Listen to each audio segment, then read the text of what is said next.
Bonjour mes très chers amis et bienvenue sur notre chaîne BTTG Tuto, chaîne consacrée à la technologie de l'information. Nous continuons avec Access List Standard partie numéro 3.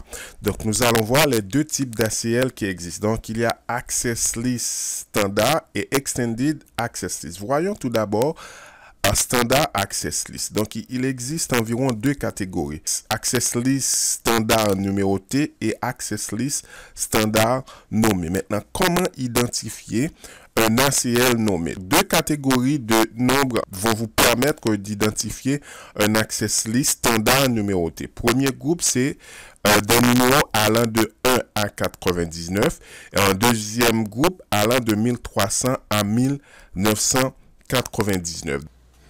Par exemple, pour filtrer les paquets dans un ACL standard, on utilise adresse IP source ou adresse réseau source ou adresse sous-réseau source comme paramètre dans ces deux segments de réseau. Si je dois appliquer une règle ACL permettant au segment LAN d'atteindre le segment serveur, je dois premièrement utiliser l'adresse IP source ou l'adresse réseau source ou l'adresse de sous-réseau source comme paramètre et ensuite configurer mon ACL sur le routeur le plus proche du LAN de destination. Voyons pour Extended Access List. Il en existe aussi deux catégories. Extended Access List numéroté et Extended Access List nommé. Les plages de numéros pour Extended Access List sont de 100 à 199 et 2000 à 2699. Les paramètres de filtrage sont beaucoup plus précis.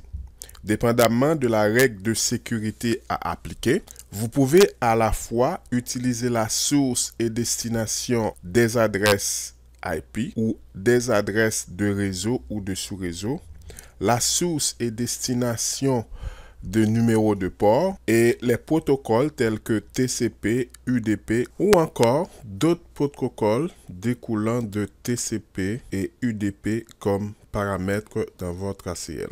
Ne vous en faites pas, nous allons explorer ce beau monde dans les différents labs consacrés à la section de Extended Access List. Allons voir à présent les syntaxes d'un ACL et sa configuration. D'abord, il faut se positionner dans Global Configuration de mode. Ensuite, saisissez le mot-clé Access List, suivi d'un nombre dans les catégories de 1 à 99 ou 1300 à 1999. Et par la suite, choisissez une des deux actions, soit Deny dans le cas où vous voulez bloquer le paquet et Permit dans le cas où vous voulez laisser passer le paquet.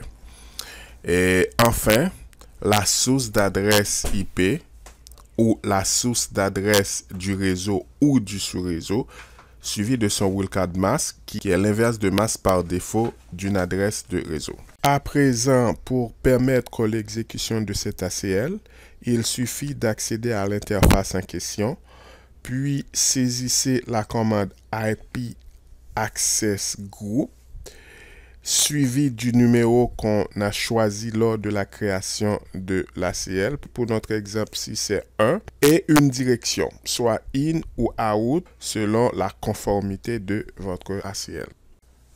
Dans le cas d'un filtrage de connexion Telnet, il suffit de passer en mode VTY, ensuite taper le mot-clé Access Class suivi du numéro de l'Access List en question, puis ajouter l'une des directions suivantes, soit la direction in ou direction out.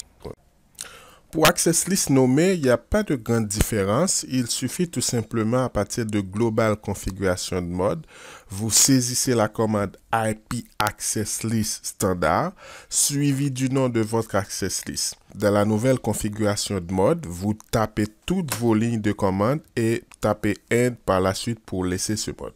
Pour mettre fin à cette section théorique, nous allons mettre l'accent sur les 3 points à considérer lors de la conception d'un ACL. Et enfin, mes très chers amis, j'espère que cette vidéo vous a plu. À la prochaine pour la suite, qui sera la 4e partie. Et n'oubliez pas de liker la vidéo et de vous abonner si vous ne l'êtes pas encore. À la prochaine pour la suite.